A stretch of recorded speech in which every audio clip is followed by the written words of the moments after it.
Good morning, ladies and gentlemen. Good evening, good afternoon. People from all over, karibuni tu sana. Welcome to this awesome show that you guys always tune in to watch and above all, show mmekuja kupenda tu sana. Karibuni sana. I'm your host, Jex, the moderator. This is Afric in the morning. Karibuni sana. I hope you are doing well. Welcome to this fine edition. All right, tuko na show moja fiti, tuko na show moja kali. Asante sana kwa kujiunga nami. This is the reviews show, the newspaper review ambayo inaanza tu sasa hivi. Karibu sana, karibu tu sana.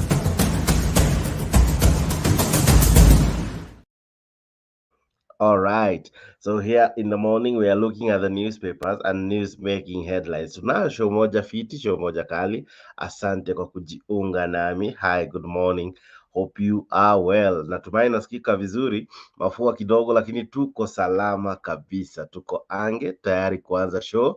Nijuze unatazama ukiwa wapi, lakini zaidi ya yote karibu kwa hii show. We will look at the newspapers. I know we are slightly an hour or so late, but we are doing so well. Karibuni sana.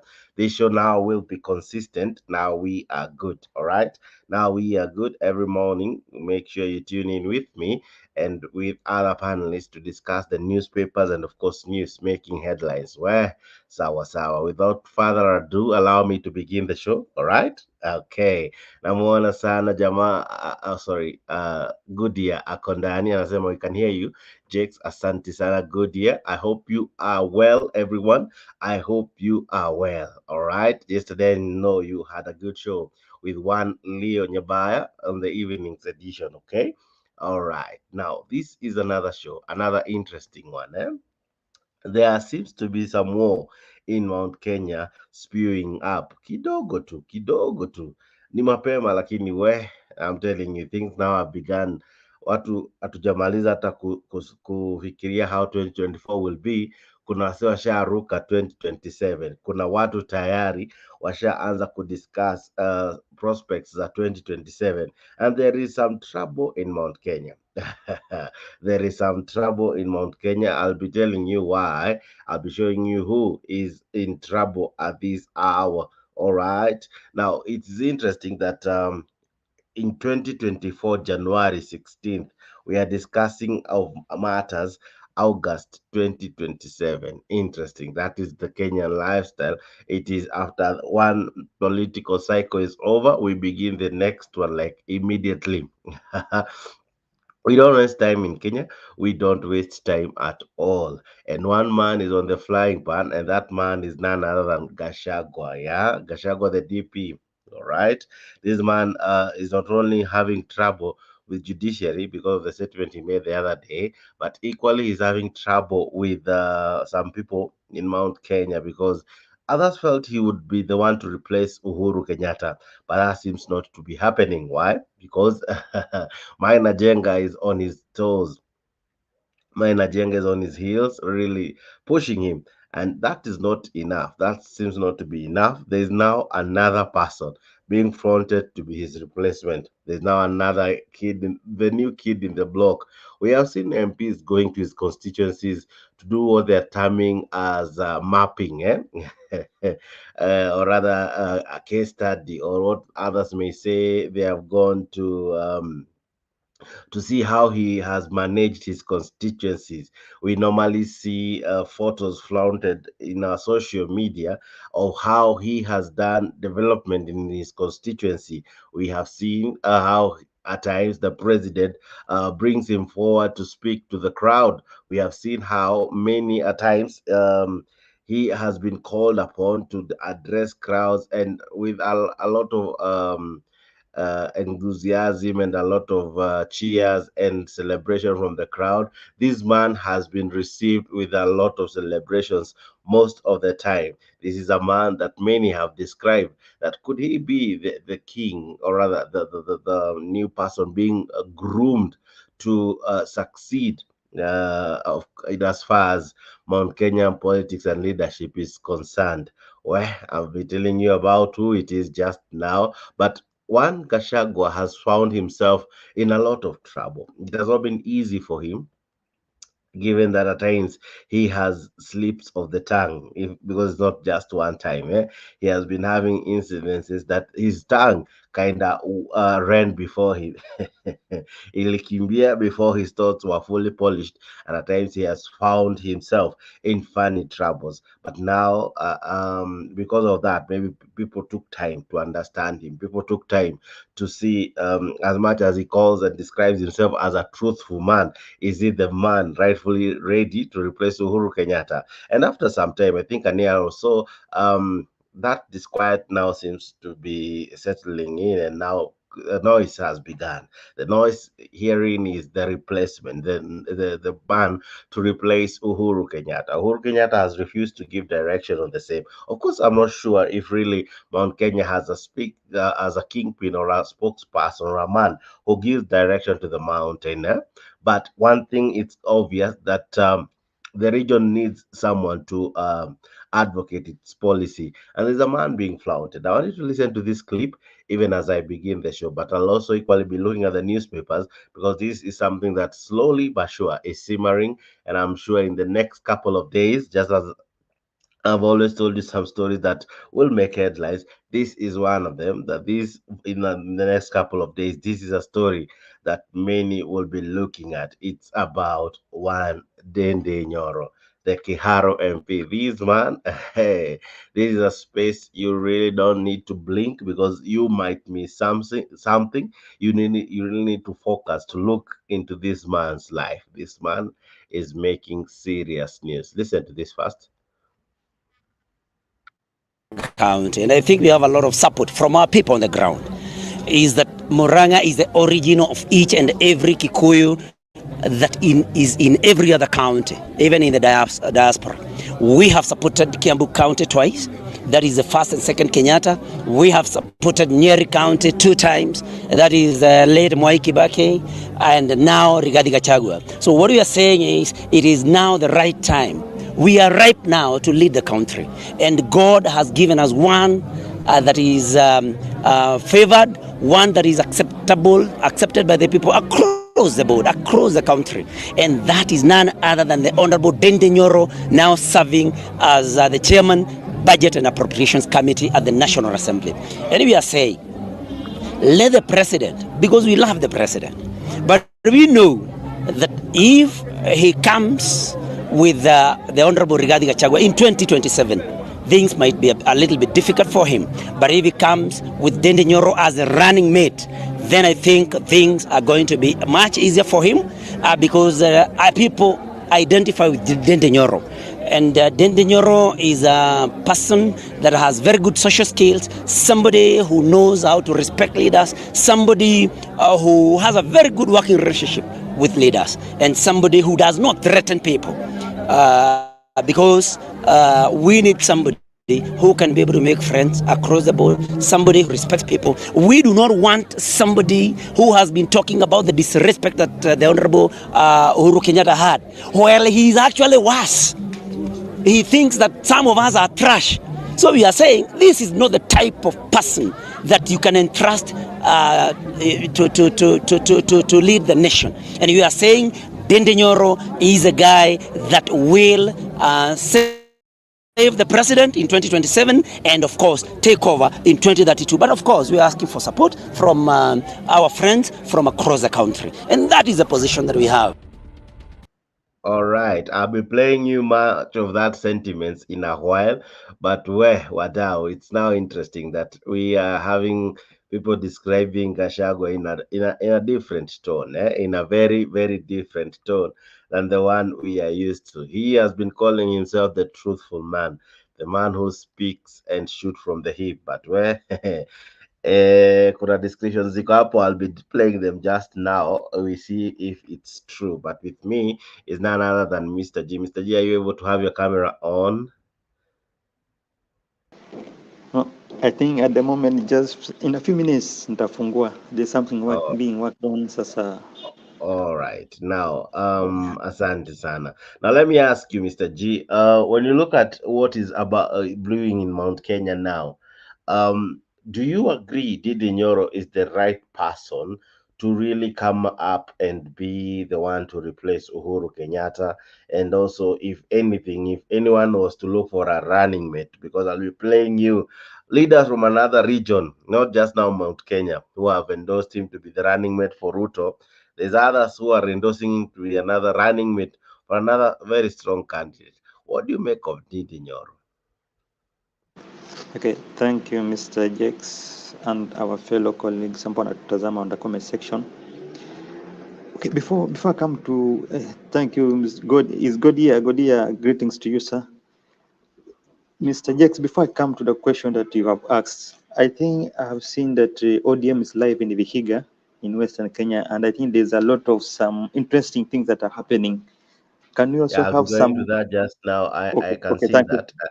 Okay, Yeah. let me go back to your question. You know, I wanted to go Mhm, back to Uhuru Kenyatta because it's true. I agree with you that in Mount Kenya, I think they are lacking somebody called Kingpin. Because yeah, mhm, we were saying that Uhuru was their kingpin, but to me, Uhuru was not the kingpin at the moment. Because even right now, Uhuru is just being vindicated of what he used to say, of what he used to tell these people. So he's just being vindicated. But if he was at all a kingpin, and gather to mobilize, I will consolidate his team to Azimio. But before election, before the 2022 election, Uhuru was not able to consolidate his team to bring them to Azimio, meaning that he was not the kingpin. Even though he's vindicated, he was respected, but at the end, tunapata kuwa Uhuru and Ruto was able to take control of his people more than Uhuru was able. That's why he was not able to consolidate them and bring them to Azimio side. But on the issue of Didi Nyoro have not been in those area, sijai kuwa in central Kenya, but with the rumors and what I have heard from people closer to him, nimesikia he's a guy that amefanya a lot of things with his constituency, more so in mhm, schools. Kuna watoto ambao mhm, he's paying their school fees, alafu he has made the environment conducive for those people to tupeleka watoto kwa shule. Most of them mhm, wanalipa pesa kidogo sana, ingine mhm, inakuwa catered for na yeye. Sasa mhm, amekuwa ni mtu ambaye in his constituency amefanya some mhm. development. And All also right. another thing, look at Mhm, the choosing of deputy president in the last election. Tunapata that mhm, most of people hawakupenda huyu jamaa huyu ambaye anaitwa Gachagua. Most of them mhm, even voting wakitaka choose the deputy president, this guy never received mhm, the votes. The other guy Kindiki alipata votes mingi sana mhm, kupita kushinda huyu. So mhm, Gachagua has never been the kingpin of Central Kenya. He has not mhm, been the kingpin. But at the moment, tukiangalia, he's as if Dini Nyoro is taking that control. I don't know kama atamake kuwa the kingpin, but he's at mhm, least trying mhm. to perform. Yeah, he's trying and anaonyesha that leadership of taking over. All right, and this was well covered, I think, the day before yesterday, on the standard. The standard brought this out so well. It says that Gachagua and Nyoro battle, supremacy battle splits Mount Kenya leaders. Let me read the story for you just now. They say that more than 15 members of parliament have endorsed Kiharu, member of parliament Ndindi Nyoro, as Mount Kenya region kingpin. Nyoro allies Senator Joe Nyoto, Muranga Senator that is, and Katanga MP Edward Muiriu said the son of Muranga should replace DP Gachagua as President William Ruto's running mate in 2027. Nyoto said that time for Muranga's recognition in politics has come, and President may not be forgiven by the electorate if he does not choose Nyoro as his running mate, as opposed to Gashagua's divisive agenda that might negatively impact his chances in 2027 in the region in 2027. Mount Kenya can't afford to be in the hands of a condescending leader who goes about disparaging leaders with high authority, he claims. The senator even suggested that the running mate position should be subjected to nomination instead of the current situation where it is the prerogative of the president. All right. It continues by saying that speaking over the weekend, Murillo urged that women of Moranga also give birth to leaders, and Nyoro is qualified enough to deputize Ruto. He said many leaders are supportive in Kiharo's many leaders are supporting the Kiharo MP as a potential running mate to Ruto, come 2027 general election. Sinyalu MP Fred Ikana said Mount Kenya region should allow Nyoro to crisscross the whole country to make more political allies and to mold other political leaders. Gatondo North MP Elijah Kuroria claimed that the region lacked a kingpin who would lead and unite all the leaders, and Dende Nyoro is the best suited to take up the mantle. We should support him, Nyoro, because in this region we don't have a leader who can lead us in the best way. Only Nyoro can. The MP and ally of the president and the chairperson of the Parliamentary Budget Committee, has been crisscrossing the country while his counterparts have been trooping to his constituency for benchmarking. However, Gachagua allied, led by Mathira MP Eric Wamumbi, criticized the leader for attempting to advise the president on who he should pick as his running mate. They have not attained the standards of advising the president, who was elected alongside Gachagua as spare to lead the country, he said. Kirinyaga women representative Njeri Maina warned that the running mate debate was dangerous. It begs the question of who is behind it and who is set to benefit from it. The major problem with Mount Kenya is that certain people want to push their personal agenda at the expense of the best interest of the region. The rest of us are watching. We shall take action when it matters most, she said. Of course, as the story continues, and that was the standard for you. Now, ladies and gentlemen, what this means is that there are people, including others away from Mount Kenya, who are endorsing one Dende Nyoro. And it's interesting that we thought Gachagua, the truthful man, would be the man to replace Uhuru Kenyatta, but that seems not to be happening. Dende Nyoro seems to be the one that many now are eyeing. When you look at the Gachagua, Mr. G, what makes him not be the rightful candidate, given that he is now already the DP? Okay, just being the DP cannot make someone be the kingpin of some of a place. This is a All guy right. that is a losing mouth.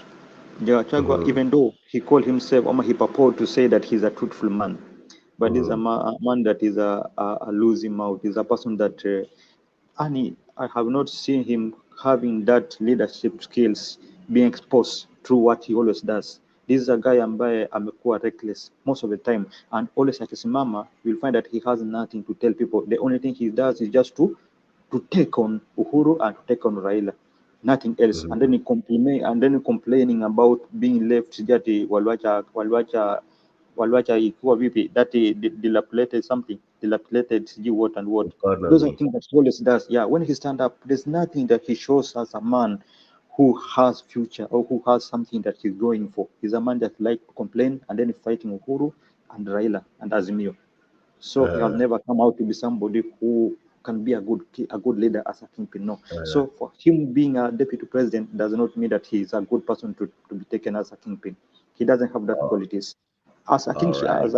as a kingpin, at least like for example, what happened in Western, tunaona kuwa there's a picture that came out, there's a clip which came out. Tumeona Halwale going and meeting somebody like this deputy leader of ODM, anaitwaje huyu the Western man who was the Anaitwa governor, Moses of Oparanya. Kakamega.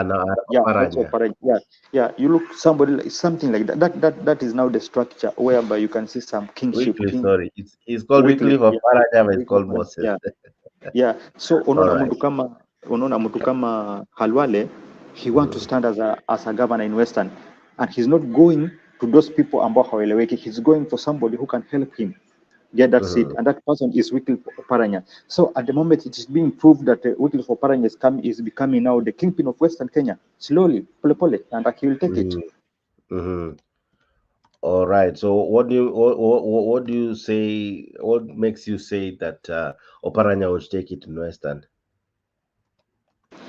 At the moment, tumeona kama we had, somebody like Mudavadi. Mudavadi was a good person to take that kingship, that kingpinship Mhm. in Western Kenya. But tuliona Mhm. ni kama wakati alianza kuleta hizo vurugu zake and then joining Kenya Kwanza. In fact, that was the moment that he lost the kingpinship, kwa sababu alikuwa amekuwa mentored, alikuwa ashakuwa mentored and alikuwa amependwa na Western Kenya, and you know Western Kenya is an ODM zone. So by the moment alianza kupinga what ODM ama Azimio believe in, akaamua kutoka kwa ile stand yake, because he was in his own chama yake mwenyewe, but aliamua kuingia kwa chama ya Kenya Kwanza ambao haipendwi kule Western Kenya, anapo akamalizwa. Because of that you see Oparanya amesimama na ODM na amesimama na chama ambao watu anapenda, and that is now when anakuwa welcome as a kingpin, anakuwa builded pole and he's taking over very soon. All right. Now, there are leaders who equally have said that Ndende Nyoro would be the best person, even if Kalonzo was to look for a running mate, that he could be the best person to deputize Kalonzo Musyoka if Azimio or if Wiper was to flag a presidential candidate. The best running mate who would make one Kalonzo secure a win would be Ndende Nyoro. What do you make of that pairing? Okay, to me, Ndindi Nyoro, no. With the Kalonzo, Ndindi Nyoro still bado, because remember Ndindi Nyoro anapendwa on his region peke yake, which is Central Kenya. But now outside Kenya, outside Central Kenya, Ndindi Nyoro hana that punch.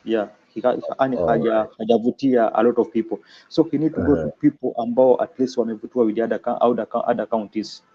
You see, somebody like Oparanya ni mtu ambaye ako Central, ako Western, but ukienda kwa Nyanza anapendwa. You know, ukija Coast at least ana mvuto kidogo. Ukienda Western he's stronger. So he's somebody ambaye at least anaweza make a good presidency. But those are the regions that ODM controls. You see, it's one thing to say Oparanya controls those regions. I don't think he does.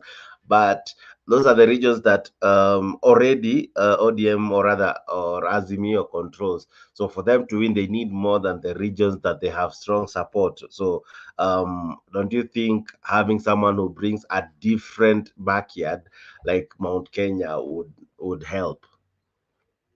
No, I will not say that he control. Oparanya does not control those sides I mentioned. Nimesema he has some mvuto, anavuta watu kiasi. Kuna people that trust in him, kuna watu ambao wanampenda. That's what I'm saying. It's not that he controls the area, no. On the issue of Ndindi Nyoro, at the moment, watu hawapendi this policy ya UDA. UDA policy is not being by people.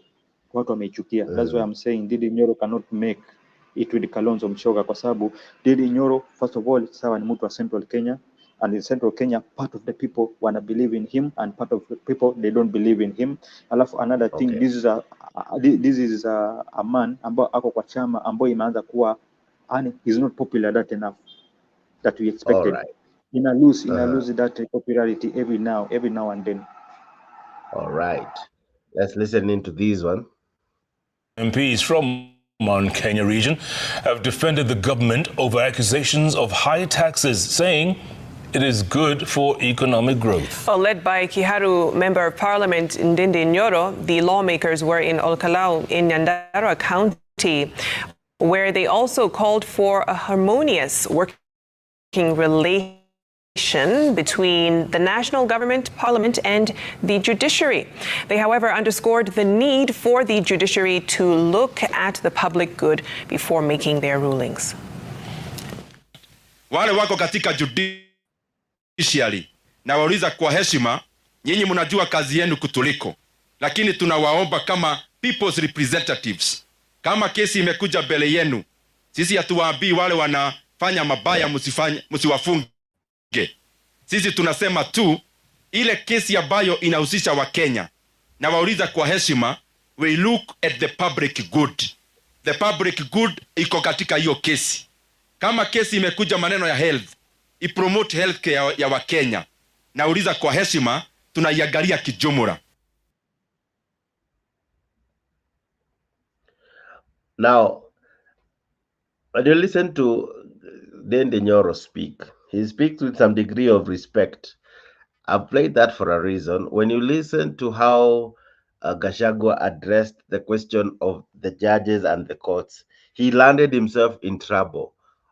What makes these two leaders, though different position, one senior, one junior, but the junior seems to be more of the leader than the senior?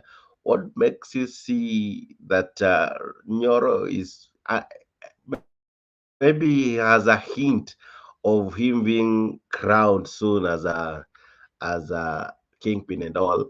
Could he be pampering himself properly and capitalizing on the weakness of Gachagua? Because Gachagua, every time he speaks, chances of him messing up are always so high. So I think the opponents have learned and mastered the art of how to bring him down, and that you find Gachagua is doing so badly in as far as rapport and how he communicates is concerned, and then he's trying to do it well. What do you make of it?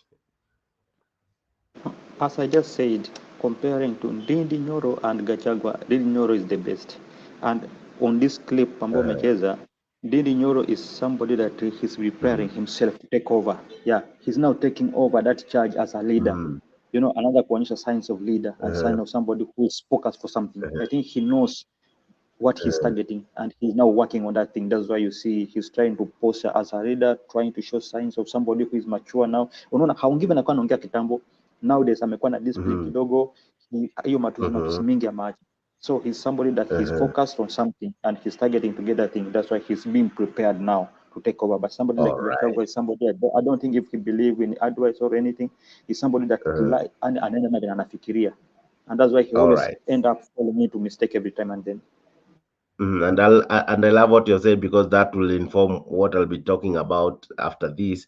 Because there is how that Senator Nyoto described Gachagua. There's how he described him that really made me make this topic, because there's how he described him.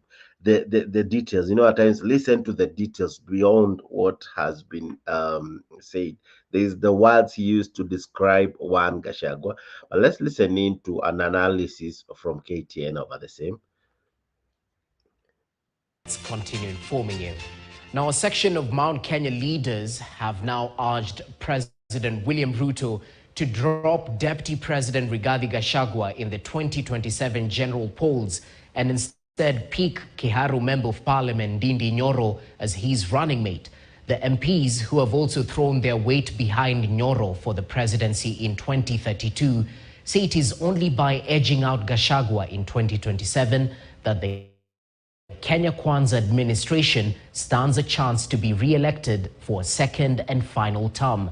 As KTN's political affairs reporter Emmanuel Toh now details, the pronouncements come barely 2 days after 15 members of parliament endorsed Nyoro's State House bid for the year 2032.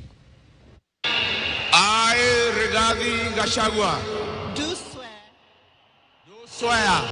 Barely a year and a half since he took over the mantle as the Deputy President of the Republic of Kenya, and by extension the de facto spokesperson of the Mount Kenya region, it seems Rigathi Gachagua's honeymoon is over, as a simmering revolt among a section of the Mount Kenya leaders took another twist.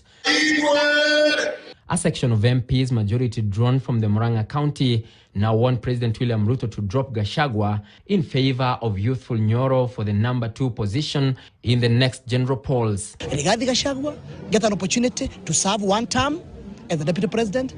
Ndindi Nyoro get an opportunity to serve 1 term from 2027 as the Deputy President. 2032.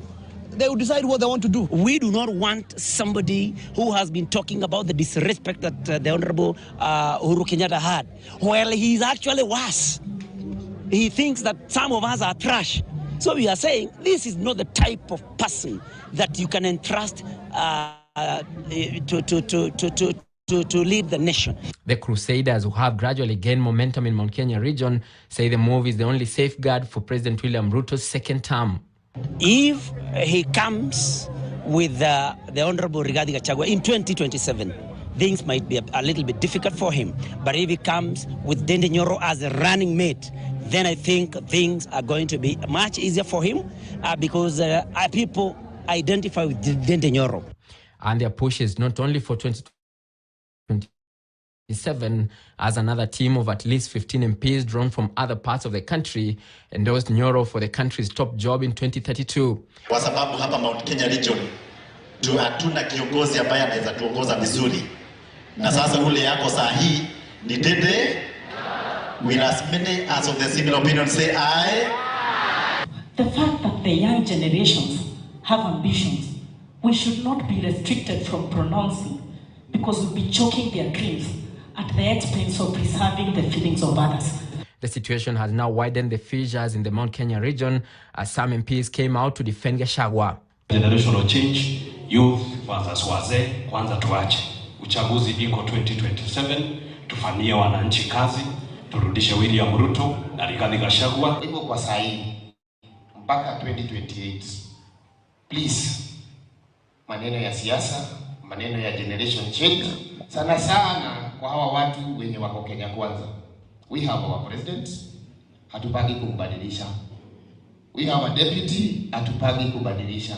Gachagua had warned unnamed individuals in the region against engaging in early campaigns and splitting the region. We don't want to go to any other election divided the way we were in 2022. Na wameniambia nitafute 13% ambayo ilikuwa imeenda pale, nilete yote to 100%. Gachagua. The time that Deputy President Rigathi Gachagua retreats and reflects on the undoing of the support he enjoyed in his Mount Kenya region backyard as more dissenting voices rise and even propose his replacement come 2027. While some political leaders from the region think so, in light of statements by leaders from Murang'a County who are fronting Kiharu MP Ndindi Nyoro to succeed the DP in 2027. Gachagua has, however, dismissed his critics, even as speculation is rife on disquiet within the UDA party. Our senior political reporter Melita Oletenges has more. The Honorable Rigathi Gachagua to make the announcement that revealed the outcome of the deal, silencing questions and speculations. Deputy President Rigathi Gachagua had a large part of the Mount Kenya region welcoming his appointment. And the choice that we have before us today is not purely the choice of His Excellency the Deputy President. It is the collective choice of the leadership and the population of the people of Mount Kenya region. But like the people of the Mulembe Nation say, Vindu vichenjanga. Some leaders from Murang'a County are no longer on board flight Rigathi Gachagua for DP. We do not want somebody who has been talking about the disrespect that the Honorable Uhuru Kenyatta had. Well, he is actually worse. He thinks that some of us are trash. Rigathi Gachagua get an opportunity to serve one term as the deputy president. Dede Nyoro get an opportunity to serve one term from 2027 as the deputy president. 2032, they will decide what they want to do. These sentiments have caused a storm in the mountain, with questions arising as to the reason behind the change of heart and the genesis of the idea to front Kiharu MP Ndindi Nyoro as the man to deputize William Ruto in the 2027 election. I would want to point from the onset that this country is not made of 2 or 3 counties. It's not made of Kiambu, Nyeri and Murang'a. It has 47 counties, and each and every county has the right democratically to take any position of leadership when popularly elected into this country. The interest is not who will be the leader 2027. Because again, I always say times and seasons are given by God. Who knows who will be there in 2027? It's good to say Mapoma ndio best, but we never know. It is the prerogative of any particular leader to aspire for any position. But I would want to advise my good friend, my younger brother, Honorable Dede Nyoro, who is a very good leader for a fact. He has really transformed his constituency. However, I believe there are some people who really want to mislead him or use him to bring division in the mountain. With the deputy president coming under fire for allegedly mistreating some leaders in the mountain, he has stated that he shall not pay attention to naysayers. His style of leadership, which in some instances comes across and has been described as abrasive and high-handed, is unsettling for some. Though his background has been very administrative, and so might be regarding Gachagua by the fact that he came in from being in administration, came and assisted his brother, the former governor of Nyeri County, then became an MP one term, and then he was given the position of the deputy president. Maybe there are some intrigues that he has not maybe mastered. I feel maybe we might rush to judge him, but he has time to learn, and it might be the best time now for His Excellency Rigathi Gachagua to ask himself what is happening within his troops, because it's too early. That's what I feel. It's just 1 year, and so already if people are feeling maybe he's not capable of 2027, then he needs to call his inner core. At the moment, they should be looking for ways and means of easing the burden on Kenyans and making sure where we are getting, the extra money that we need to fix the fiscal deficit.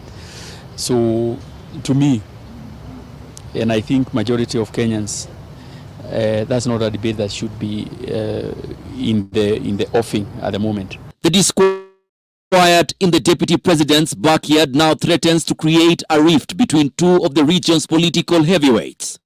And what does that mean? We are like sheep without a shepherd. That's what it means. And should we have those tussles? Yeah, this is politics, this is normal. But why is it abnormal? It is abnormal because we are going for each other's neck. Some pundits argue that the deputy president has failed to till the political soil of his backyard, and cracks are emerging in the UDA party, with undertones of realignments that may inform new political formations before 2027. Melita.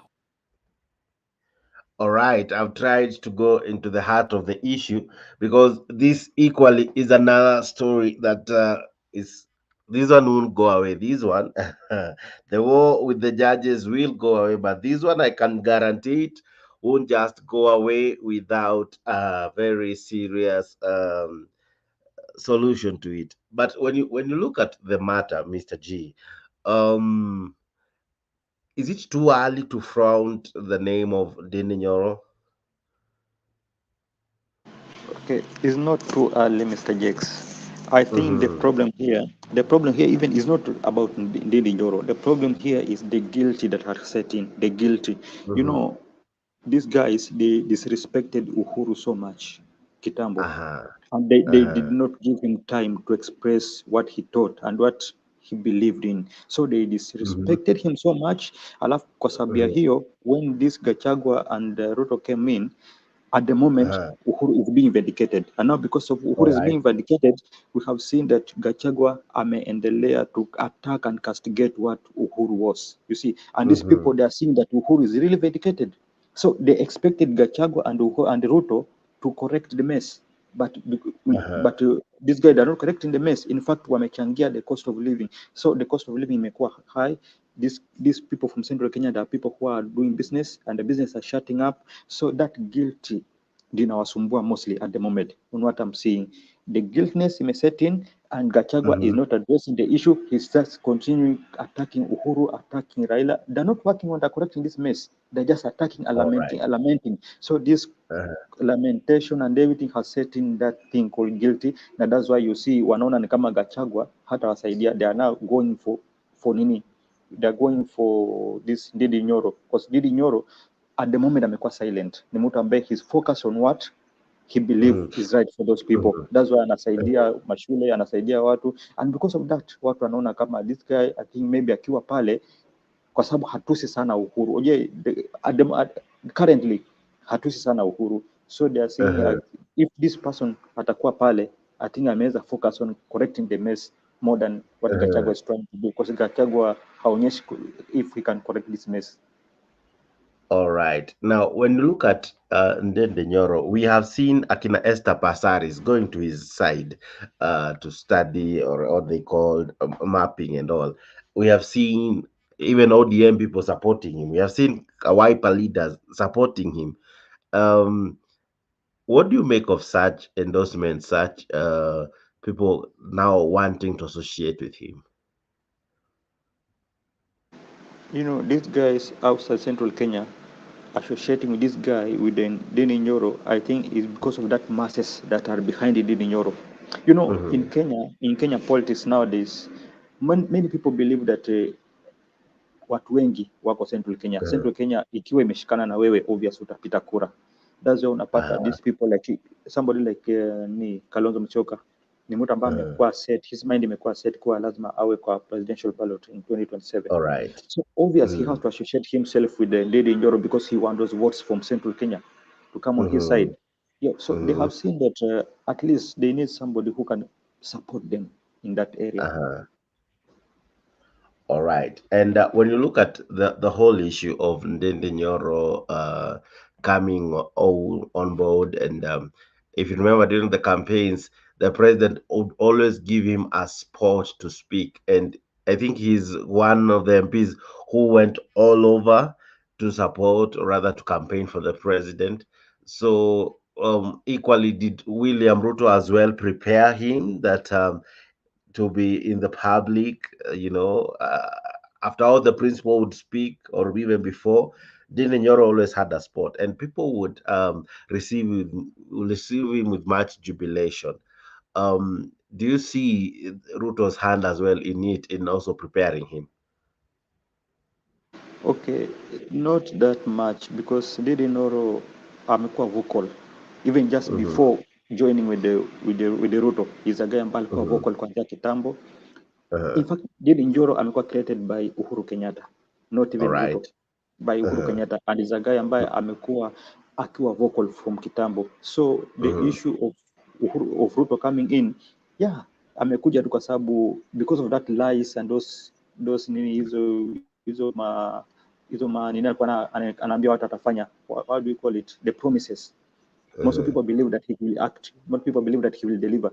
That's why unaona watu wengi walienda from Central Kenya because they thought that Uhuru was frustrating them. Most of these Central Kenya people, they did not believe in Uhuru kwa sababu they thought Uhuru was frustrating them. Uhuru amechukua sijui mashamba zao, Uhuru sijui amechukua business zote. Those are the beliefs ambayo ilikuwa in Central Kenya. But now when Ruto came in, he promised them a lot of things that they thought maybe it will be a solution. But apart from that, Ndindi Nyoro was just a vocal person. And because of that, that's why ameendelea kupata masses in Central Kenya. All right. Now, he's a man who, even in the elections, he really thrashed the one who came second. He had over 68,000 thereabout, and the one who came close didn't even manage to get 10,000. He is a man who many have described that he has transformed education in Keharo. He's a man who has come out with very interesting policies that I think will help the great people of Keharo. What makes him stand out as an MP, given that all MPs are given same amount of money, but him, the development level is at another level?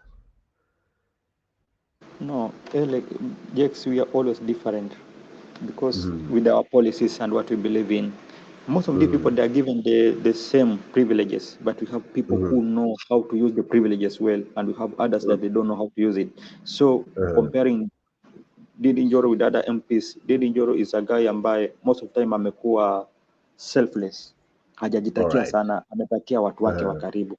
That's why I'm saying amekuwa selfish, amekuwa selfless on that side. Amesaidia sana watu wake more than these other MPs ambao when they get money wanajitukulia hao, wana grab na corruption zinaendelea, wanajiangalia hao wenyewe kwa wenyewe. Ndindi Nyoro ni mtu ambaye amebelieve in his people na ameamua kutengeneza mashule na other development in his area.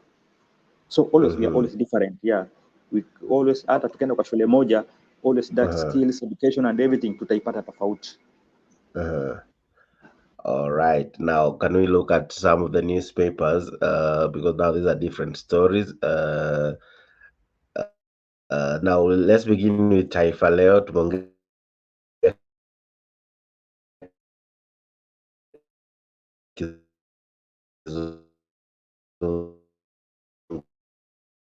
sana. I don't know if my screen can show Taifa Taifa Leo, and this is what we are having in Taifa Leo. Just one moment, ladies and gentlemen. But Taifa Leo seems to look at the issue between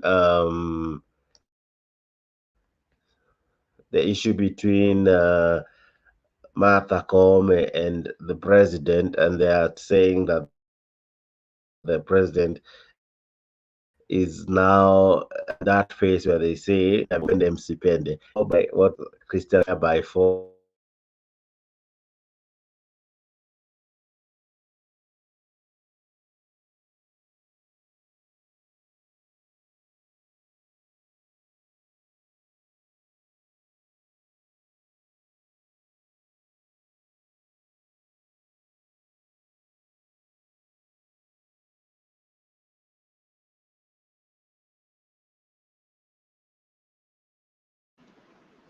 Hi guys, I think there's a problem with the network. That's why we experience some difficulties, and I hope that Jax will be back.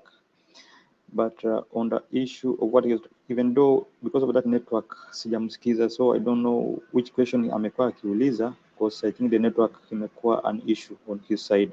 But on the issue of Central Kenya, as we wait for Jax to come back, I believe that those guys, they need a kingpin, somebody who can direct them, somebody who can be strong enough to know what they really want and what can change their lives at the moment. Because tumeona when you believe in Gachagua amekuwa mtu ambaye even though amekuwa akiprotect Central Kenya, on everything that amekuwa amefanya, amekuwa silently ana protect that Central Kenya, but we have not seen him implementing those issues ambao inaweza saidia watu wa Central Kenya. Oh, I see Jax is back. Jax, I think umekuwa na issue na network, that's why hata pia sijapata the question that you asked. I don't know Yeah, what happened. Yeah. I wanted us to look at now the dailies, and sorry for that.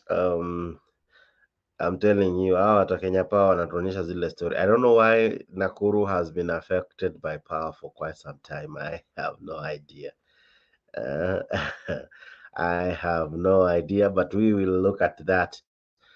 All right, so let's look at the dailies, and I begin with Taifa Leo. And Taifa Leo had a story that was making headlines for with a statement from Koome yesterday.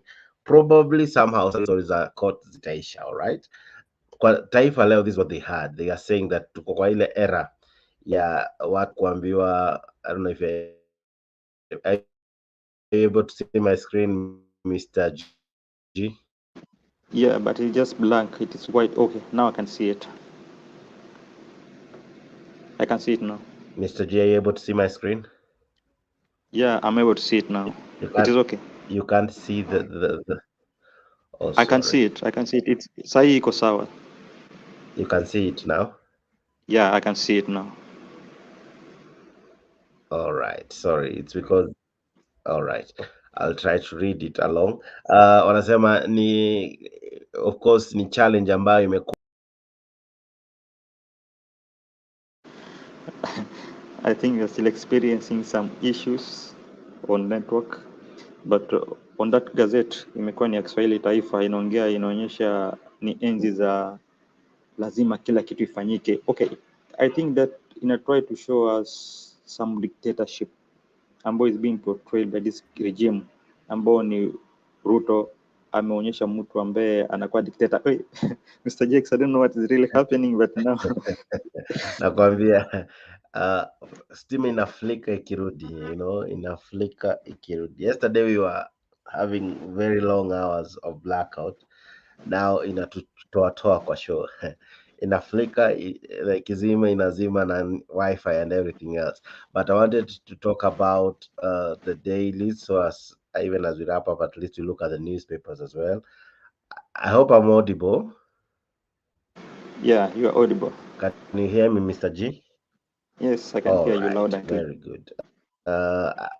Sorry, I see akina Goody wanasema I'm breaking. Sorry, it is not my doing.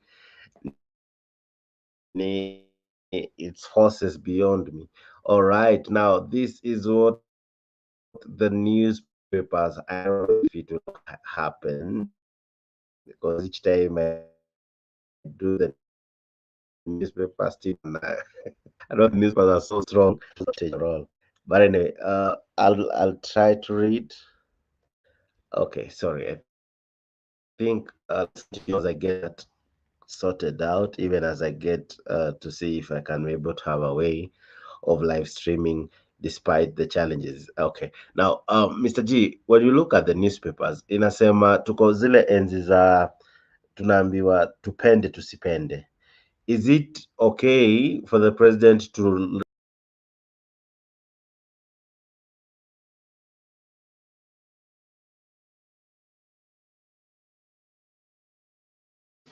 Sorry, guys, we are still experiencing some issues, and we are really we are really sorting it out. And a few minutes, hoping that internet itarudi poa ili tuweze kuendelea na our discussion.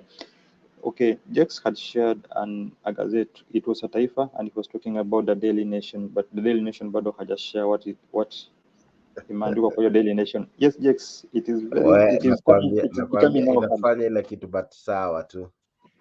Thank you so much for being on standby for the same. All right. Now, the Daily Nation has an interesting story. The Daily Nation chose to look at the murder of,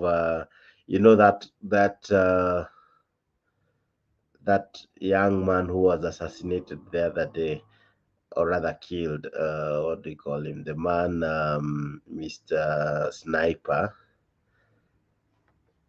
Olaluliwa, and they linked his murder to Kawera Mwangaza. So that is what the Daily Nation looked at as its front page.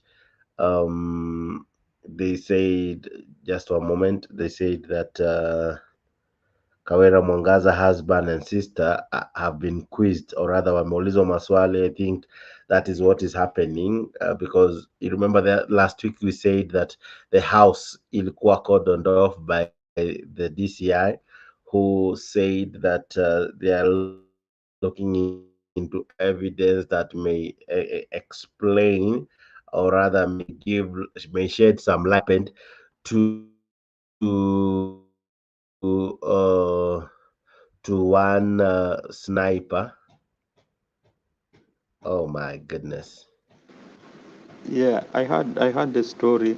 In fact, I Are you able think to see my screen? I'm having a at the moment it's just a blank. because in a Yeah, I cannot see it. I all cannot right, see it. ladies and gentlemen, I don't know.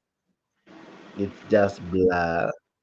Are you able now to see me? Yeah, yeah, I can see it now. All right. All right. Just one moment.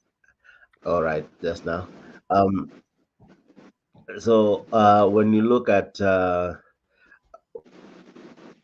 the intrigues happening with that murder, they're saying that the husband and the sister have been linked to the murders of or to the murder of one sniper.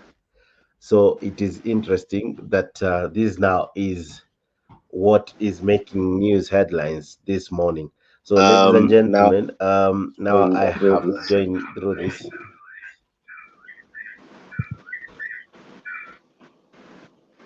Can you hear me now?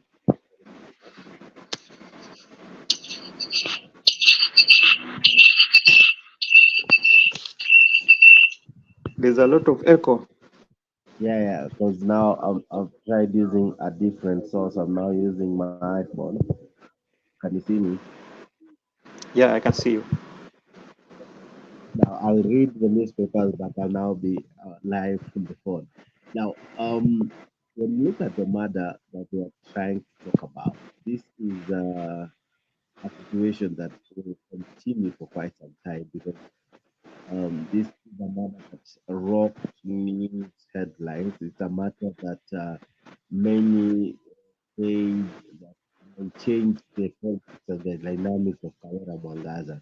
Now, this is what the day have for you. They're saying that governor's brother is also being held by detectives along with other suspects. Are you able to hear me?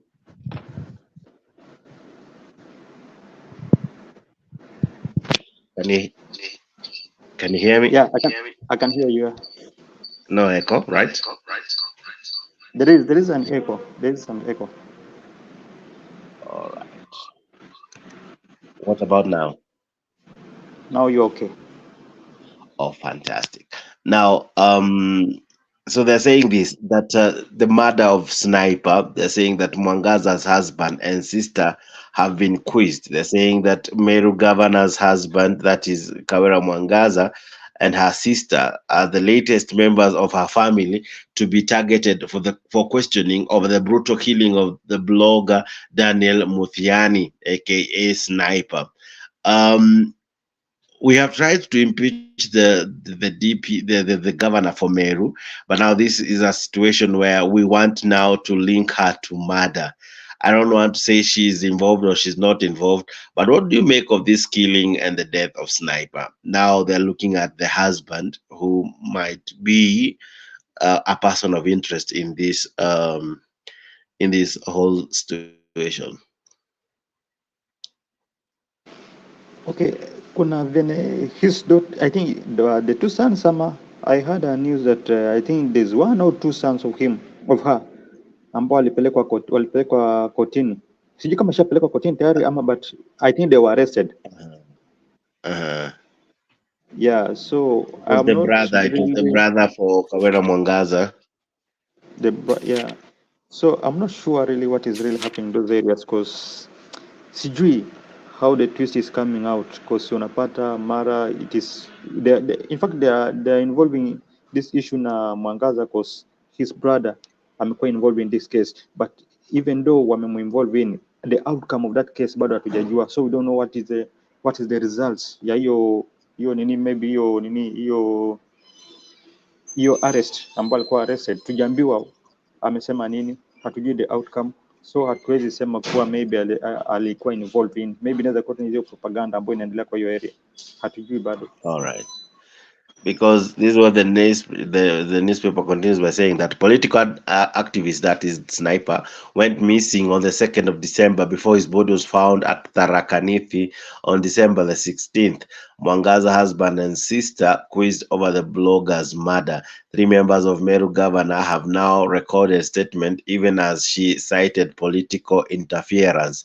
Meru governor Kawera Mwangaza's spouse Murega Baichu and her sister Miriam Gwantai have recorded police statements in connection with the murder of blogger and political activist Daniel Muthiani, also known as Sniper. The two were summoned by detective to the Director of Criminal Investigation, that's the DCI headquarters in Meru, and spent an entire afternoon recording statements about what they knew about the murder. Eastern Region DCI Coordinator Mr. Lenny Kasika confirmed the summons. They recorded statements and are going on with the investigations. Sorry, this is what they said. They recorded statements and we are going on with investigations.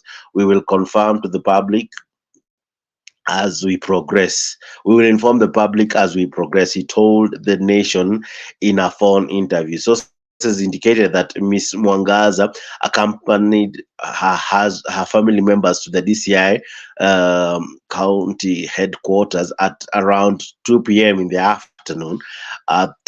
She presided over a Sunday service at her Baite family fellowship church.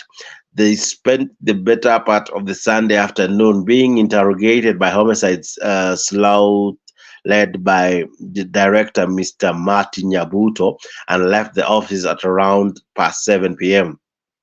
According to sources, the two other persons who were not immediately identified recorded statements. With Mr. Baichu and Mrs. Guantai summoned, this means three close family members of the Meru governor have been sucked into the investigation to unravel the mystery of the murder.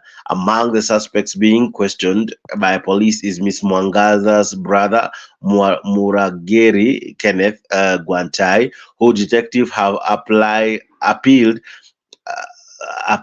at Kiambu locals to continue holding for 21 days alongside five other suspects. They include Kenneth Mutari, Frederick Muriuki Kiungu, Franklin Kimathi, Timothy Kinoti, and of course Vincent Kinoti. The ruling will be made on January the 17th. Of course, the story you find it at the Nation newspaper, page 7 of the same. It is an interesting turn of events that now the husband is being grilled, the sister is being grilled, and these are the names that were being mentioned. You remember during the impeachment, this family was the issue that brought her impeachment. You know, they were talking of nepotism. They were talking of her employing her siblings, her naming her husband after a road and all. Is this politics again being played? Because how many people did it take to kill this person? I'm not saying that I know, not that I was equally there when he was being killed, but when you are in this political trouble, would you kill someone who would equally add to fire what you're going through? No, you don't have to kill somebody, Mr. Jakes. I don't know why they have to kill somebody, because this is just politics. But now when it comes to a point whereby you have to kill somebody ndio sababu ndio uweze kufaulu, then I don't think that is the right way. And these things that have been happening for a very long time, not only in Meru, even those other regions, people tend to kill others kwa sababu ya politics, and yet it should not be that way. Yeah. You don't have to kill somebody. All right, so that was Mwangaza's story. We'll be looking into that even as the story unfolds. Now, the Taifa Leo had this story. I don't know if you can see Taifa Leo now with me.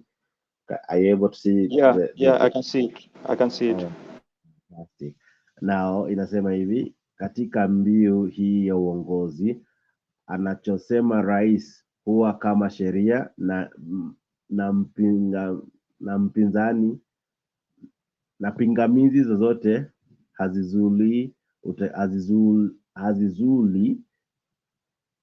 hazizui utekelezaji. That whatever the president says is law, and any form of opposition does not hinder its implementation. Asema ni enzi ya mpende msipende. Wanasema kuna tishio katika mazingira ambapo kauli ya rais inakuwa kama sheria. Maamuzi ya mahakama yanakosoa miradi ya serikali yanapuuzwa, na yeyote mwenye kuwasilisha kesi dhidi ya serikali kotini kushtakiwa. Nchi iko katika hatari ya kutumbukia katika uongozi wa kiimla. All right, that of course was a sentiment as well from the President of Supreme Court, Martha Koome, who said that we risk going into an autocratic state. We risk losing the gains that we have made in as far as justice is concerned. What do you make of the sentiments from the newspaper Taifa Leo?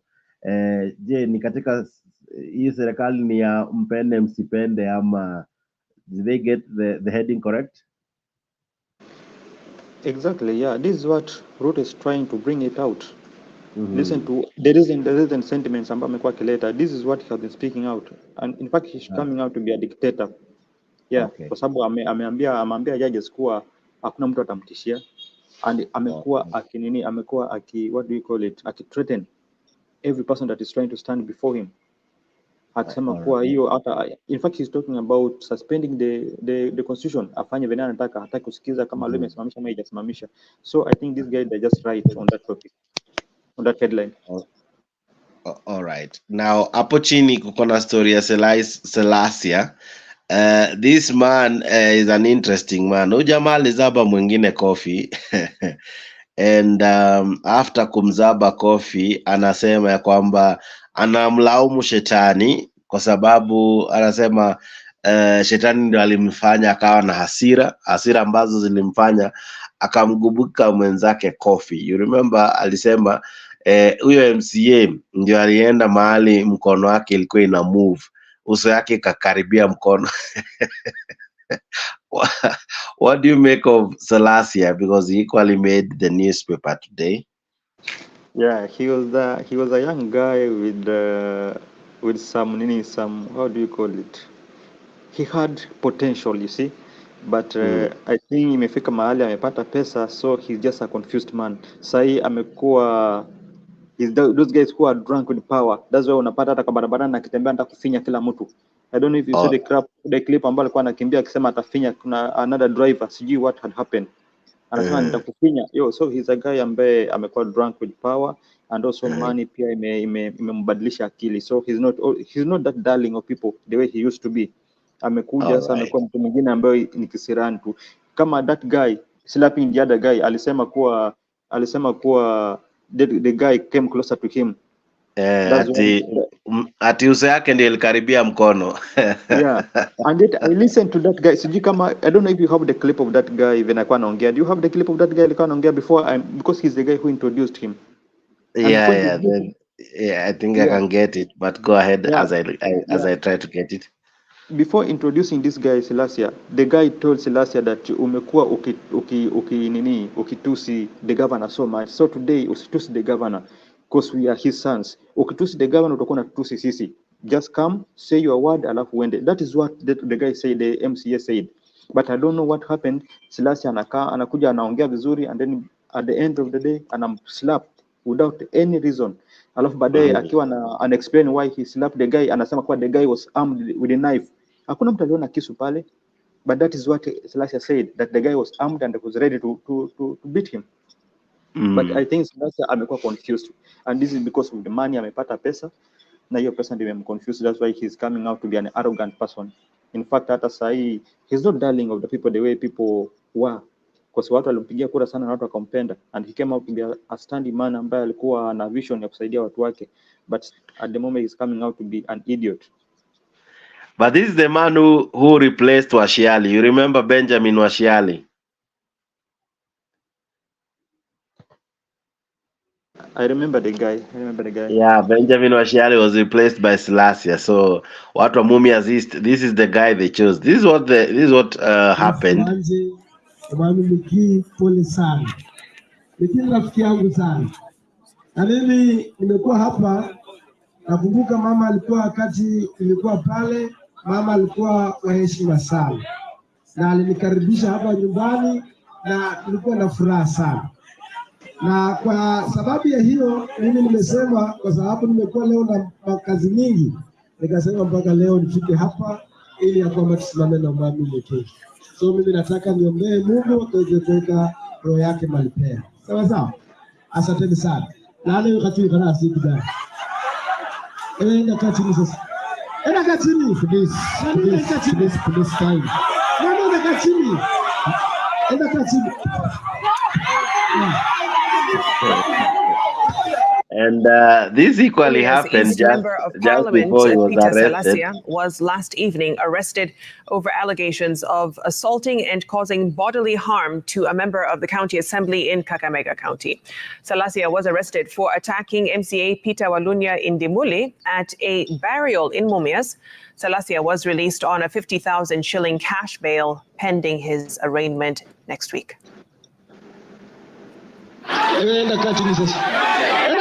Please time. Enda kachini.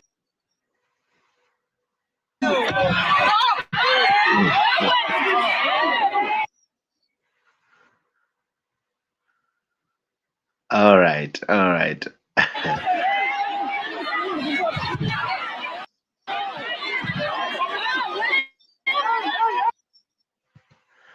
All right, I'll be playing that later on.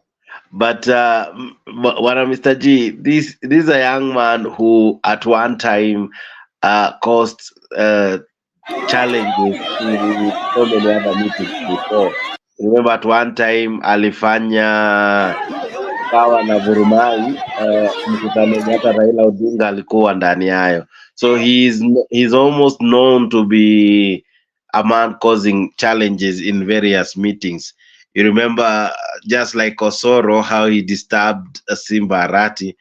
This is the Osoro of Western. What do you make of him?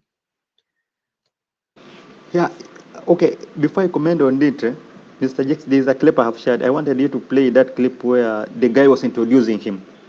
There's something that I think I have shared with you the video. Yeah, the guy, there's a way aliongea kwanza ndo akamintroduce. I wanted just people to listen to this guy alafu aone if at all huyu jamaa alikuwa na shida yote na the guy. Now coming to this guy, this is a guy ambao as I just said, Mr. Jakes, huyu jamaa amekuwa arrogant. Yeah, ni kama akili inaenda kupungua kila siku kuna kucha ndo akili inaenda kupungua kwake. He's a guy ambaye amekuwa confused. This is a man mwenye gari yake juzi ilipigwa. This is a man mwenye he has been in this field causing trouble for quite some time now. Yeah, wakati gari yake ilipigwa, he had also kicked somebody. He kicked another guy pale. Sijali nani ambaye alipigwa teke. Ilikuwa ni ile time alienda akafight na the governor. Yeah. So he's coming out as a person ambaye sasa hajielewi, and I think we should not even focus on him because sioni kama atarudi next time. Ameshajiharibia tayari.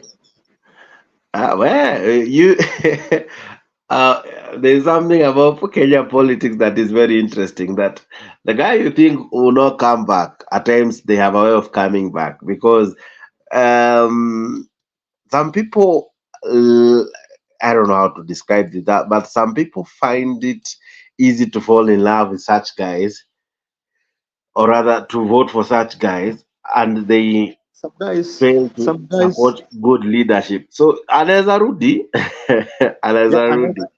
because we haven't seen demonstrations against him. We haven't seen people saying bad things. In any case, what we are seeing are more of him being associated with Mwananchi. He has a way of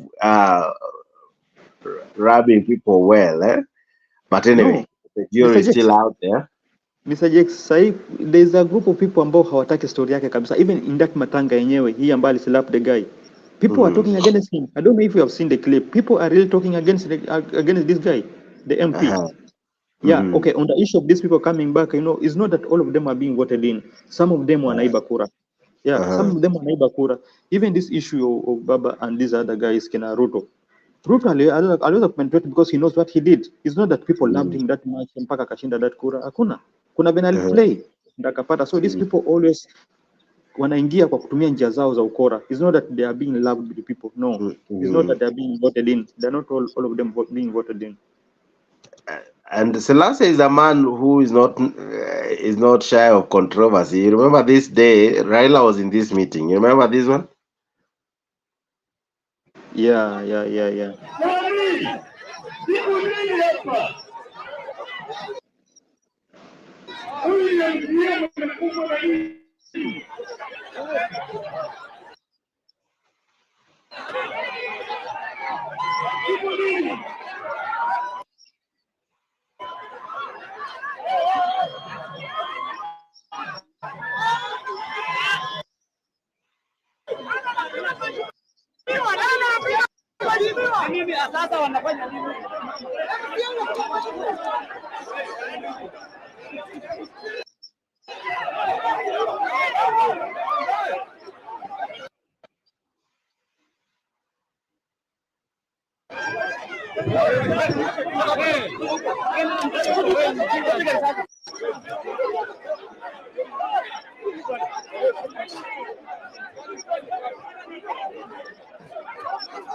So this is a young man who has been causing trouble.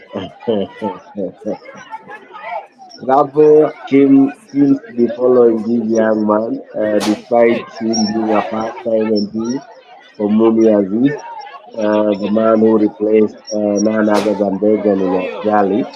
This is a man who akona so many challenges zinamfuata. Ni visanga hapa kule kila wakati. And this is the clip that Mr. G requested me to play. I'm about to play it. But in this meeting, Raila Odinga was present. In this meeting, Washiali stormed in with goons and they disturbed and interrupted a meeting that was previously right.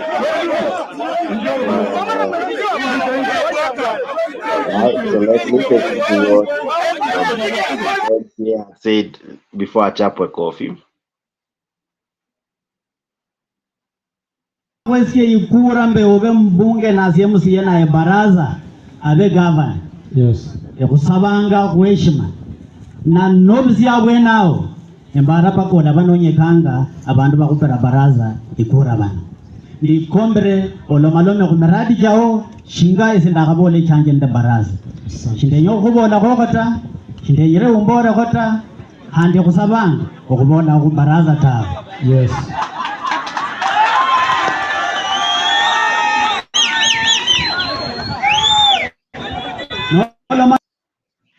Malo makubaraza nye papa umbezi nje meradi no kupanga umwana no mwana wanya na kutimbo lobesa. Asante. Please karibu mbunge wala malome kwenye kuweza heshima eneo. Asante. Karibu sana. Asante.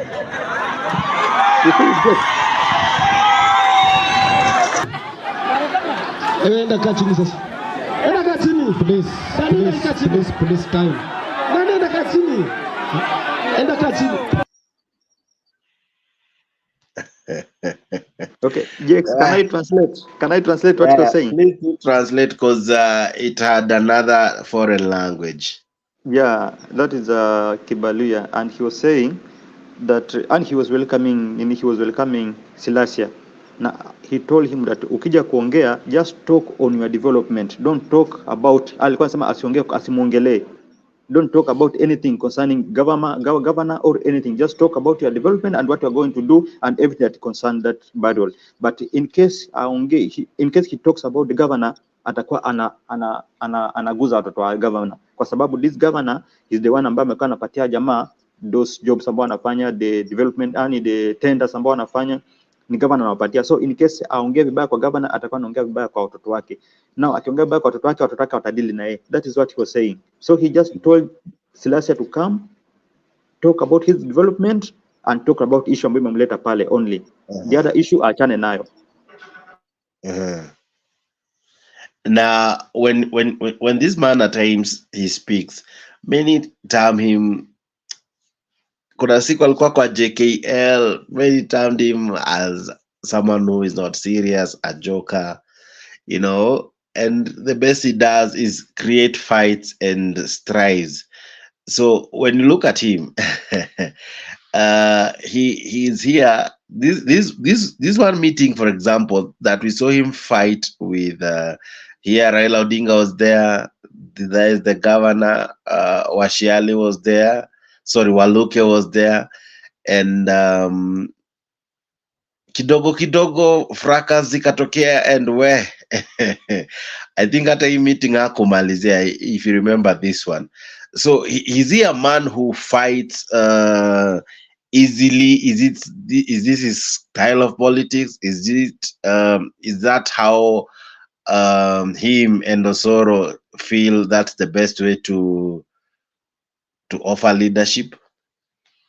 No, this is just an issue of who are drunk with power. When you hauna mali and you are maskini and then you get money, this is always what happens. Kwa sababu unajisahau, unajiona kama you are the king of everyone. So you can do anything. That's why you saw people like those guys. Kuna mtu hapo Western ambaye alipiga mtu risasi na mpaka leo hajaishikwa. Yeah, Barasa is somebody that shot somebody na hajafanywa kitu yote. We saw it on Osoro also. So these are guys ambao wamekuwa drunk with the power. Although on this platform, I don't know if Raila was on this platform. I'm not sure, but I'm happy to see Leo Nabaya. Yeah, this is also another incident. This is not the first time There is also one that Raila was in. It was a burial that he came with goons and he was chased. So it is a man who has had so many instances of controversy. All right. Before I bring in Leo, I see many still joining us. Namona Ruth Apondi asema good morning. Good morning to you. Good year you're still in and many still watching. Asante sana. Bwana Leo, good morning. How are you? Good morning, Jakes. I'm fine, thank you. Can you hear me? We can hear you quite fine, sir. Oh, that's good. It's a wonderful morning. Happy to see you there. Good year, Mr. G. What is new? We umekuta hata tukimalizia we we began at looking at the issue of Ndindi Nyoro and Gachagua, because many are fronting Nyoro to be the one to replace Uhuru Kenyatta. Many are fronting Nyoro to be the one to be the next kingpin. They have said that uh, Gachagua is arrogant. They have described him as to be worse than Uhuru in as much as disrespecting leaders, that he lacks the ability to unify Mount Kenya in as far as having a leader from the region is concerned. And we were able to look at many endorsing Nyoro for the same. So, what do you make of now the supremacy battle between Gachagua and Ndindi Nyoro? Okay, when you talk of supremacy, sorry, just a minute. When you talk of supremacy battle between, is it Gachagua and Nyoro? I don't think there is a battle between the two, because these are people who are like, they are people who are really opposite. They don't have maybe similar qualities. If I look at Gachagua, Gachagua is the deputy president, yes, but he himself will not maybe marshal the votes to make him the deputy president. So he was bought as a package. Ndindi Nyoro is a youth. No, actually, he's not a youth because his age, I know, is about 35, but he sees himself as a young leader who is now trying to create space maybe for the future leadership in Mount Kenya or anywhere else. So he's just trying to create some relevance. But I think right now it's too early for us to start talking of who is going to replace Uhuru, because Ndindi Nyoro and Uhuru are not in the same camp. So you cannot replace somebody who is in the opposing camp, or somebody who is your opponent. So what is But happening? They're just trying to. No, but we there are is a not talking back and about forth. replacing him in the Yeah, same party, because by yeah. the end of the day, Mount Kenya Like politics is interesting. We are talking of, you see, like taking his position, eh? yeah, the kingship position, or rather the spokesman of the region. You know, these guys are funny because they're already telling you that Uhuru Kenyatta lost relevancy and they are not listening to Uhuru. At the same time, they're struggling to replace and maybe fit Uhuru's shoes. So I think it is not going to be easy for Ndindi Nyoro, because Gachagua already declared that he is not going to allow him. And Gachagua told you that with him, right now he's just concerned with ensuring that Ruto serves his term. So the rest are not part of his concern. So as they keep on fighting over there, it is All too right. early, and let us wait and see. Uh-huh. Others have said that a ticket of Kalonzo Nyoro can be a very good ticket. When you look at that, what would you make of it? Ndindi Nyoro can be a A deputy ticket of president. Kalonzo and Nyoro can be an interesting ticket. How do you make of that You know, opinion?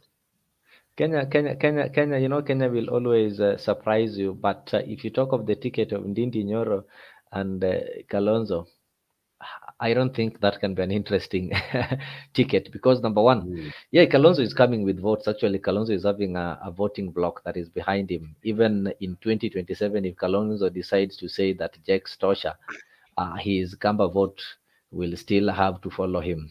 But when it comes to Ndindi Nyoro doesn't have a base apart from making noise in parliament and being the Kiharu MP. He doesn't have a political base that can give him votes. that is why he's still struggling to get some relevance so that he can have his tribe at the Mount Kenya behind him. So it's still hard. If Martha Karua, who even when she contested to become a governor, we know the votes that she got. You can't compare with the votes that people like Ndindi Joro will be able to get. So if she could not convince as much votes as she did, do you think Ndindi Nyoro can do something?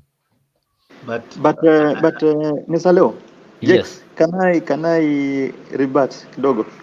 I okay, actually even wanted to ask something, but you know, before you rebut, let me ask. okay. Aren't we describing potatoes and oranges in one statement? Because Karua and Nyoro are in two different pages. Number two, I don't know.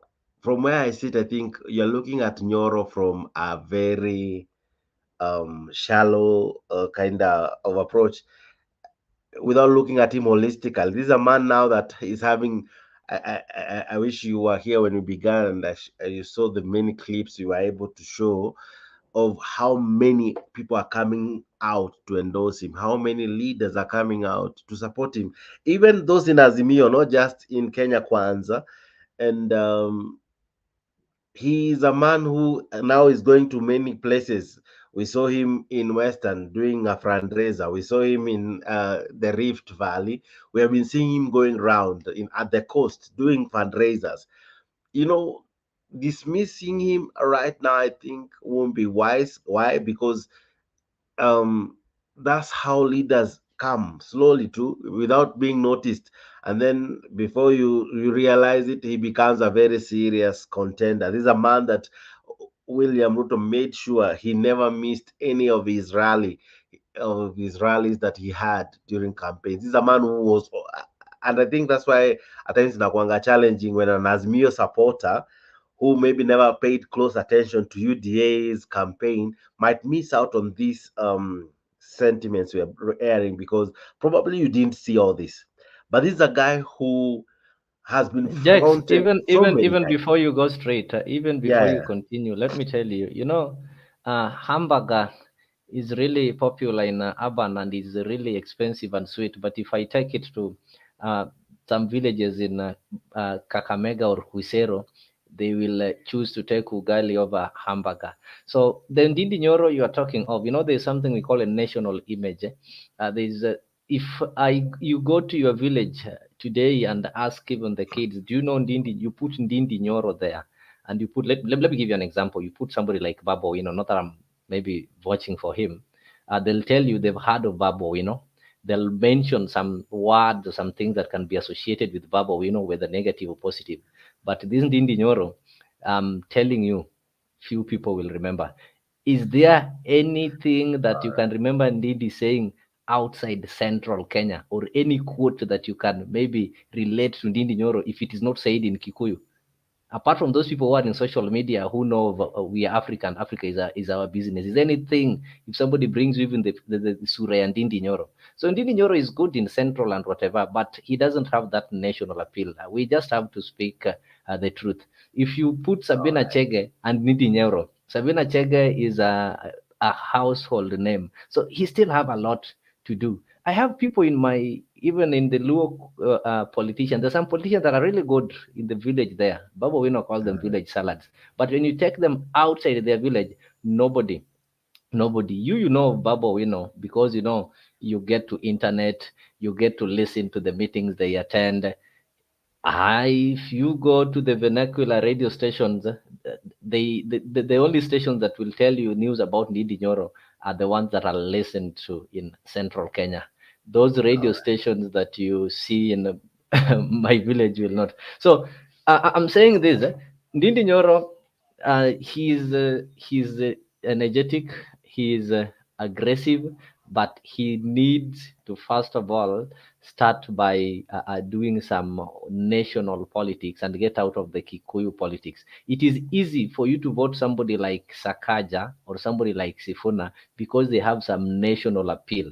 Maybe they're having advantage because they were doing their politics in the city, which has got diverse people from different communities. But you want to bring somebody from Kiharu, Somebody, when he speaks, his context and everything that he relates to are the vocabulary from Kiharu and the Central Kenya. You want to go and take this person to go and sell that person in Coast. Let me tell you why Martha Karua is having a national figure. However much she didn't get much votes, but she already built her national figure. Maybe by being a minister, when she resigned, and maybe her party and the things that she engaged in. So if you you put Karua and the Kiharu MP, and they ask you who is a national figure, who is having a national face, then they will tell you, we know Karua. Even if they will not vote her, but they know tell you for Karua. free. I think you're having your facts mixed up, and especially, as that's what I've said, when you look and you argue from an Azmio angle, you miss the point. Even that fact, yeah, between Babu and Dindi Nyoro, if statistics are anything to go by, just go to your Twitter, go to your Facebook, go to the social platforms. Dindi Nyoro has higher followings than Babu Owino. That's a fact. Babu Owino has, I think, close to 400,000 following, while Dindi is almost a million. Among many other facts, there are so many ways we can look at it and disabuse and agree or disagree. But Dindi Nyoro is not the village politician you're trying to describe. This is a man who heads a very serious senior docket in parliament. This is a man who many describe to be Wale Wandani or William Ruto. In any case, if you have been following politics without that Azimio angle, Kenya Kwanza angle, you'll see that at times, if it's not Musalia Mudavadi who represents the president in some major functions, it is Ndende Nyoro. Go to the social media, go to every platform No, that I'm William not Ruto. denying that. I'm telling you, I'm not denying that. Just But a I'm moment, saying Leo. he Just a localized moment. his politics. His politics is He's local. not local. Sud is He's not powerful. local. We're having people You like see, Farouk Kibet, they're powerful, but they're people who are known locally. The people who localize their politics. When I look at Ndindi Nyoro or anybody else, I look at a Kikuyu MP. If he that's the comes problem. to my When you village look to at do that, Arambe, we look at him there as a is where you Kikuyu. always get it There are people wrong. you cannot even tell the tribe they belong to. You have so many MPs, you know very well. People like Sonko, who will even imagine, who will tell you that you see Sonko is a Kamba? Because the image that he presented was not a village or a community leader, but he presented a national image. There are so many MPs even in the Luo Nyanza that if they go to other places, people look at them as Luos. They don't look at them as leaders. So what Ndindi Nyoro needs to do, he needs to get out of the ethnic leadership and try to brand himself as a nationalist. He should be speaking not only on matters of Central, but he should be speaking of matter of the entire country. Look at somebody like Okiya Mtata. Okiya Mtata, I know most people don't even know Okiya Mtata is a Sami or is a lawyer, because the things that he addresses are national. He's not doing the local politics, despite the fact that he's a senator in the village. He's not doing the local politics. So that is the difference between the people you're trying to compare with the Ndindi Nyoro. But the only thing is, Ndindi Nyoro can beat Okiya Mtata because the politics in Kenya is tribal. So people will vote for him as a Kikuyu. Now, that is the only difference. There's some. So if he has the Kikuyu, that is why he's fighting to control. If he has the Kikuyu as his constituency, he can beat even Babu Owino, because Babu Owino doesn't have maybe his community. Sifuna doesn't have lawyer as his constituency. Same to Sakaja. But if you put Sakaja and Babu Owino, no, sorry, and Ndindi Nyoro will beat Sakaja because of the ethnic constituency. That's what I've told you. When you look at it with a lens really not fully blown to look at all angles, you might miss the point. Why? You see, and I don't want to participate. Allow me first to have Mr. G. I'll come back and give my sentiments. But yes, Mr. G, sorry for that. You are to come before me. I ended up even. No, My God. you guys. Okay, at some point I can agree with Mr. Leo because of that tribalism that is always works in our country. But at some points, I think we were talking about the kingpinship of Central Kenya, and on the issue of kingpinship, I think Mr. Njoro is on a better place than comparing him with the Gachagua. Gachagua bado hajakuwa somebody that can take over as a kingpinship. So we are talking about Ndindi Njoro kwa sababu ya what he have been doing in that region in central Kenya. But I remember I also told you, Mr. Jex, that when we bring in Mr. Njoro nationwide, I think hana that popularity mostly the way other guys wako nao kama kina our former governor from Kakamega, because this is a national figure. Mr. Njoro is somebody ambaye amedwell sana in central Kenya, so we cannot compare him with that nationalism figure, you see. Although I know that you are comparing the followers of Twitter, what and what, but those are just followers. No, Followers just one moment. What I was responding to was this element that he said that Flani, even on social, is not really as popular, but it's not true when you now go what you call fact checking, because facts are very stubborn, as they normally say. And I agree with you. Jex, you got me wrong. Oh, I now get you. Sorry, you just did not get me well. I now get you why you are saying in the social. I was telling you that most of us, we know Ndindi Nyoro because we are on social media and he's famous on social media. But those people who are not on social media don't know him. So I get you. You are right. I agree with you. It is just that maybe you did not get me well. I was not saying that Babu is popular socially. I was telling you, we people who go on social media, we know all these leaders because if he does something, si ataweka pale kwa Facebook, ataweka wapi? Lakini leo tuweke cameras kando, tuweke social media kando, pick Ndindi Nyoro, pick ama Sifuna, ama pick hata Babu Owino, enda nao pale Turkana randomly, tell me how many people will identify huyu ndo Ndindi Nyoro. That one is when you'll know ule mtu akona we need a metropolitan figure. Na hiyo ndio kitu tunakosea Kenya, and I advise people want to venture in business, if you want to become a president in this country and maybe ujaanza siasa yako kwa town, at least deal with issues zenye zinaguza mtu moja moja. That is the problem why we have people like James Orengo. I'm sorry to say that people like James Orengo hawezi kuwa president in Kenya. I love what you've said, but when I now look at our past, when you talk of metropolitan, none of our president has come from metropolitan. They have all come from the villages. They have all come from what you may say the backyards. Wrong. Ruto came from Eldoret North. Eldoret is a town, not a village. He did come. Where did this major contest? Raila started his politics in Nairobi. Kibaki started politics in Nairobi. Bahati constituency. Correct. The only villager was Daniel Moi. Listen, just one moment. The president, he's from Sugoi, right? He was the MP of where? Eldoret North, a town. Eldoret North, correct? Now, not as what you are describing, like Nairobi and all. Raila Odinga was the MP at the heart of Nairobi. Babu Owino, as you want to explain, ako Nairobi. Sifuna, as you want to explain, ako Nairobi.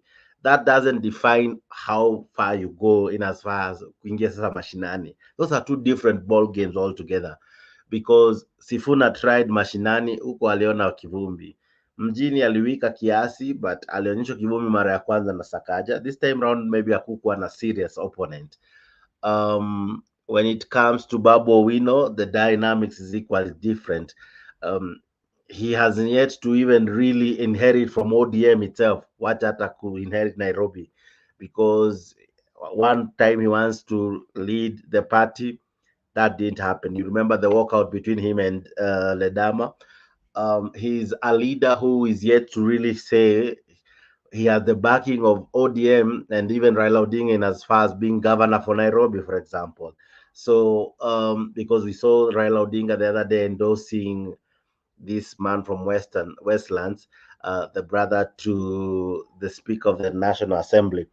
Now, so you can have what you're describing as popularity or una hit, but how are you hitting? Are you hitting in the right way to kind of grow yourself to the next level, or are you hitting just in ways that you don't really seem to progress?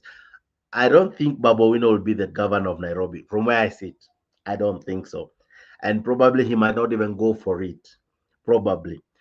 But people like Ninde Nyoro, I can guarantee it from where I sit that these are guys who have potential of growing beyond their constituencies. But time will really tell. People like Sifuna, I'm not sure if their politics in Western is as strong as is in Nairobi. People like so it depends. Everyone can someone can something can be said about everyone depending with the locality they go. Because Halwale, for example, you cannot say shine in Nairobi, all right. Wamoshomba you cannot say anaweza shine in, kwa sababu kila mtu anawika kwao. That's what we're trying to describe about Nene Nyoro. Kila mtu wika kwao. But eventually, when it comes to national politics, the dynamics are totally different. The dynamics are totally different. And that's why I've asked you, so far we have seen the president delegating, and that's what I've asked you. He has been delegating his duties to Ndende Nyoro, you know, but Raila Odinga has not been delegating duties to Babu Wino. That's a whole. In any case, I would even agree with Mr. G. The difference is one that who Raila come doesn't close have a is duties. Raila is only having private duties as private citizen. How do you delegate your private exactly, duties to but somebody else? To go no, wash no, your no, no, no, car no. or to go sleep in your bedroom? No, Now Dex. that's You a are comparing very two different, incomparable things. Raila is a no, no, no, private no. I citizen. can tell He you so doesn't many have instances. duties to No, delegate. listen, learn to listen. For example, there are so many ways we can say Uhuru Kenyatta has been represented in other functions. We can talk of Kalonzo being represented in other functions. Raila Odinga himself kuna mahali kwingi amekuwa represented by people he has sent. You cannot say that because he's a private citizen he cannot be represented. For example, many will tell you that when you see Orengo with someone, you can almost say he's a representative of Raila Odinga. Somehow, some would tell you so. When you see this guy, senator from Ukambani, from Kitui, Wambua, some may tell you he kind of speaks for Kalonzo. And so many people would say, ukimwona ametumwa. All right. When you see Jeremiah Kioni, at times he says, I've been sent. So you can go on behalf of someone. Unaweza akilisha mtu. That means that person has a backing or rather trust you to the level of allowing you kumwakilisha in some places. We have never seen that with Babu Wino. So it's not about being a private citizen or a president or anything. It's about the level of trust someone can have, can place on you. So that really hasn't happened on Babu Wino. We haven't seen it, have we? But I agree with you, Dex. On the issue of Babu Wino on my side is more of a joker than a serious guy. In fact, when we compare Babu Wino with Shifuna is more mature than Babu Wino. And that's why most of the time ukiona Sifuna, most of the time ametumwa na baba. But now with this guy, the small guy, I think he's more of a joker. He likes jokes so much. But he still need to grow. Mm-hmm. But maybe Leo has a way. If you study the politics in Africa, what Mm. happens is this: we have different voters. So if you have majority of people you want to vote for you are blind, then you have to pretend that you are blind so that you identify with them. If majority of the people you want to vote for you are comedians, then you have to pretend to be a comedian so that you identify with them. If majority of them are poor, like majority of voters in Kenya are poor, you have to pretend that you are poor and even tell us how you are born without shoes. Yeah. Then you identify with them. It has happened. You come up with the narrative. And that is how William Ruto managed to win the elections. He identified and realized that the majority of voters in Kenya are poor. So what do? I have to present myself as one of them. And I'm now going to be their messiah who is going to be to get them out of that poverty. So what do? I call myself the chief hustler. I make them be hustlers. Then we form a movement. If you realize that majority of the voters are jokers, you become a joker. Most of the population that maybe follow Babu, most of them are students, the people who like the TBM and those kind of slogans. So you behave like them, and then it's politics. Then you'll have to win their vote. That is what is happening. People voted Peter Salasya. He was voted by a majority. People voted this Baraza. Baraza would walk barefoot akienda village na kinyasa ananunua mpya, lakini inawekwa kraka, inakatwa hapo nyuma, then inawekwa mashimo so that he can appear to be poor. So the politics in Kenya makes people to take their brains aside, then you replace the political brain based on what you want to achieve. And it is a fact. So if you approach things in a mature way, that is why when Sifuna went to contest in Kandui, his constituency in 2017, he didn't make it at the nomination. Then he came to Nairobi barely 4 weeks to election. He managed to be number 2 with so many votes. Then when he get beat the second time, he won. So if Sifuna can go back to maybe to the rural, the people, you know, in rural, there are some things they don't relate to. So he has to put the village in himself. People like Sudi.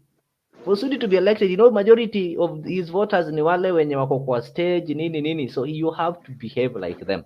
So if you want to look at a leader or somebody and maybe gauge them, then gauge them what they do outside politics. But ikikuja hapa kwa siasa, you have to behave like them. Like you, if you want to contest in an area where there are Christians, na wewe unaenda pale unamwambia mimi ni Muislamu, hawatakupigia kura. Be the Christian number 1. Ingia kwa kwaya, imba kama hao. You've seen these leaders wanavaa hadi hizo nguo za Lejo Maria, wanafanya nini? So all these things, this kind of madness are done for politics. So it makes them mad actually. But Mr. Leo, do you know that sometimes party matters? You know, like on the issue of Silasia, it was because of party. Those people, they don't believe in Kenya Kwanza. They don't believe. They did not even believe in huyo anaitwaje Mudavadi and huyo mwingine huyo ambaye ni speaker, the Papa wa Roma. So he got that votes because he went with Azimio. He went with the party of Azimio.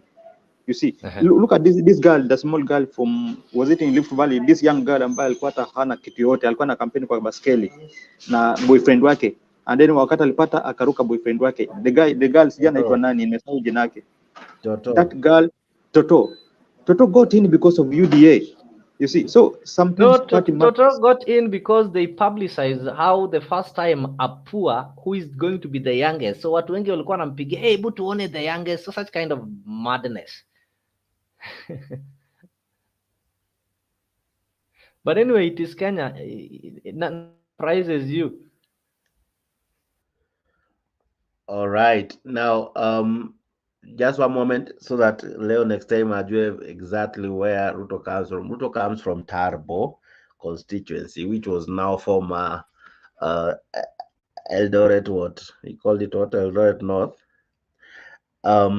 And then now Eldoret town is in Eldoret South, not North. It's now, hiyo ndio sasa kina Sudi wanaongelelea huko hizo sides. So William Ruto does not come from a major town, but tunamassociatingi na Uasin Gishu, but it does. So none of our president has come from a major town. The other thing that Ruto started politics in town.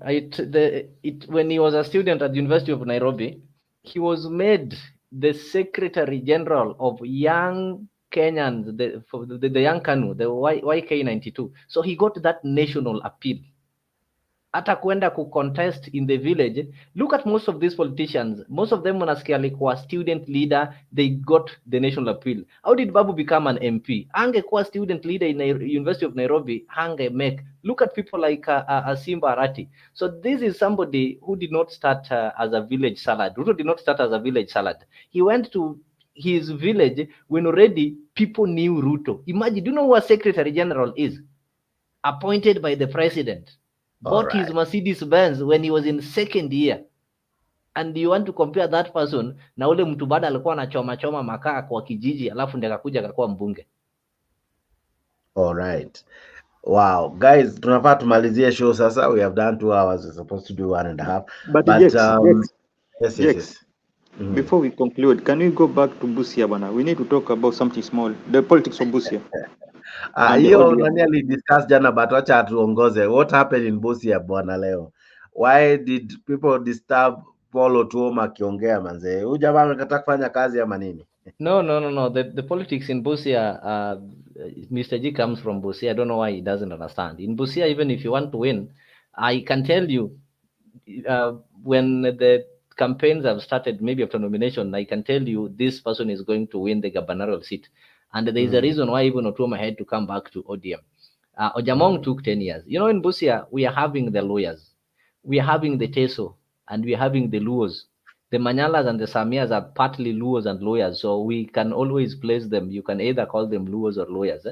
And he knows, even if you go to places like Past Matayos, in places like Mundeka, there is a great Luo community over there that extends up to Busia town. So what happens is this: Tesos have got 2 constituencies. Actually, they are having over 150,000 votes. Tesos have got 2 constituencies, the Teso North and the Teso South. And when they are voting, they always vote as a block.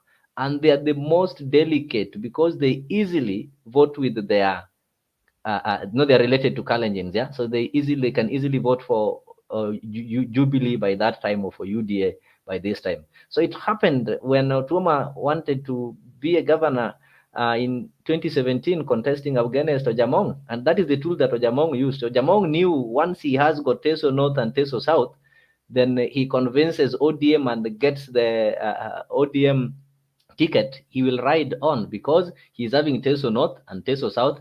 Then he will get the ODM votes. ODM votes are the, in Busia we have naturally ODM votes and the Luos who are there, and that is why even Babu Namwamba didn't manage to make it there despite being powerful. He can't make it because once you are not in ODM, there's ODM vote.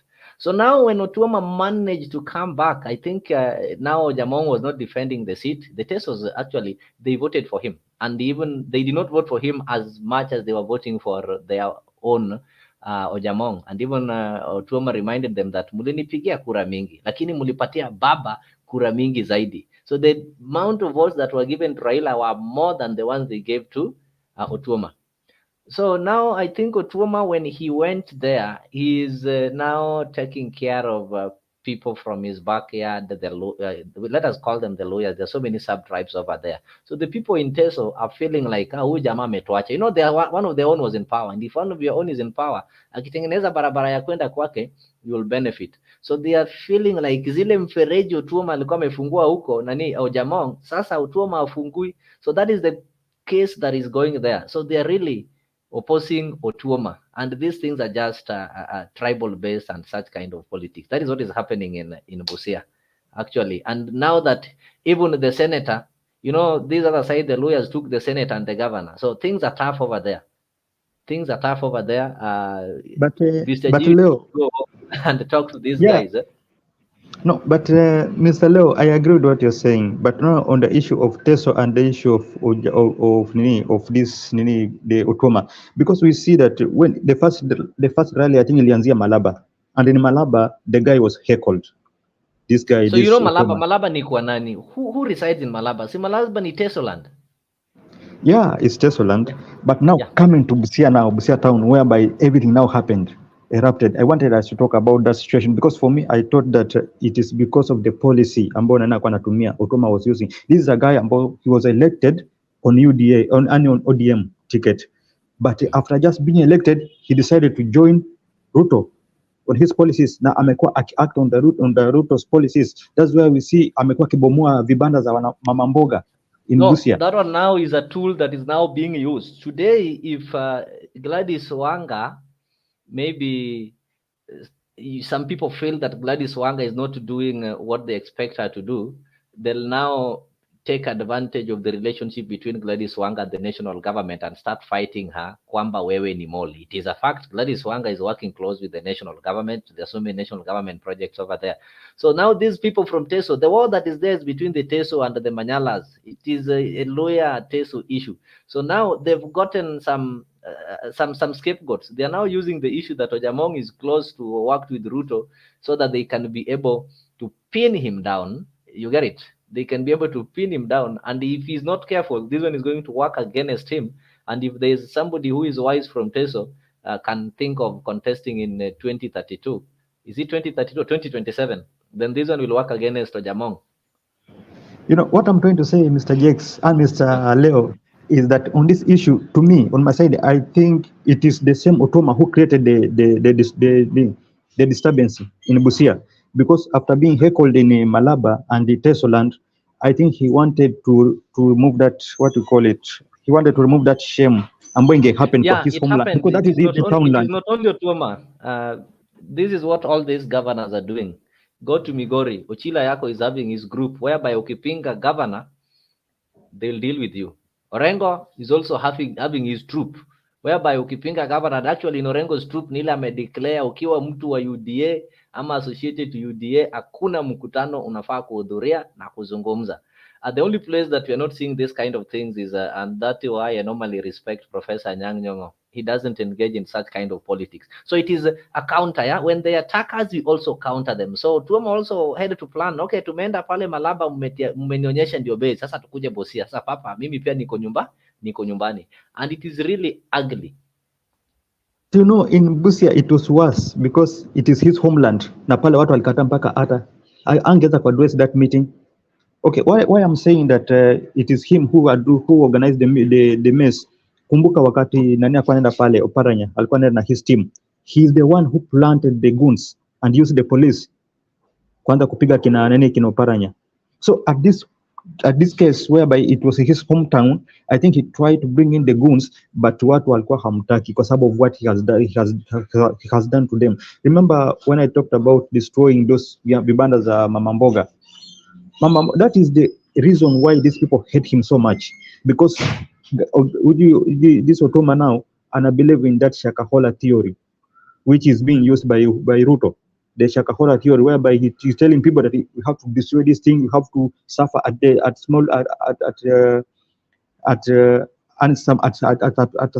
a point, and then in the future tutaweza rejoice. This is what he's believing in. Now I may destroy a lot of businesses, these small businesses in Busia, and that's why people wamemkataa. In Busia he was not able even to address that meeting because no one want to listen to him, and this thing started way back from Malaba. So Ujama, for me, I think hajapendwa because of the policy he have been using and because of that closeness amekuwa akitumia with this president. And remember, Busia is an ODM zone whereby those people, they expected him to stand with them, but amekuwa mtu ambaye amekuwa amefanya vitu zake tofauti na vile watu wali expect.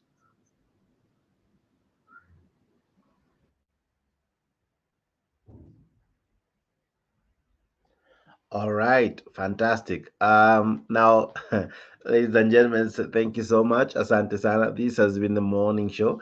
Sorry, imeanza late, imeisha mpaka imeishia afternoon, so it's morning afternoon show. Asante sana. I was with Leo and Mr. G, but we have another night one. Tuko na ingine ya jioni, an evenings edition ambayo itakuwa fiti pia. We'll look at many other issues making headlines. All right. So stick around for that. At around 10 p.m., we'll have another great, interesting topic to discuss. So please stay tuned. Above all, subscribe to Afric 24. That was the newspaper review. As much as we didn't do all the newspapers, but at least we had an awesome conversation. Mr. G, your closing remarks?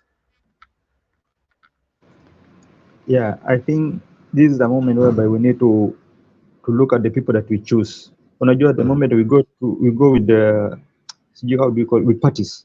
Sometimes tunakosea because when we go with parties, that's where we choose people that even they will never stand for us. Look at what is happening sahi kwa kina Silasia. Sahi ani imekuwa ni mess every time maximum committing is just mess, and it's not only in Silasia, many areas like in Kisiland. Look at what Osoro is doing. So I think see how we will get the issue, but we need to go to people ambao they can stand with our policies, things that we believe in, and what we really need in our area. Tusiende tu because somebody is on our party, we don't want to look at his ideology and everything that he stands for. Tunamchukua tu kwa sababu of the party. We are getting wrong. Okay. All right. Thank you very much. We'll have this and more conversation in the evening, so please stay tuned for that and more. And equally be following this morning edition. Pole imekuwa ikianza stop, but I think now we are getting it right. Asante sana. Thank you for being part of this show. As usual, I'm your host, Jex, the moderator. To the commentators, to those who followed us live, asante sana. To those who will watch after this, this is Afric 24. See you when you see us. Asante sana. God bless you. Have a fantastic, fantastic, fantastic day and night and morning, whatever time it is. Enjoy your evening, morning, and day. God bless you. See you in the evening. Tunasonga mbele watu wote wa Jamhuri Kenya yetu. Tunasonga mbele watu wote wa Jamhuri Kenya yetu. Haya sisi sote wananchi tushangilie. Eko Jamhuri, eko Jamhuri, sote eko Jamhuri Kenya yetu yaenda mbele. Eko Jamhuri, sote eko Jamhuri, eko Jamhuri Kenya yetu yaenda mbele. Mwaka wa 60 umefika, tangu Kenya iwe huru. Mwaka wa 60 umefika, tangu Kenya iwe huru. Haya sisi sote wananchi tushangilie.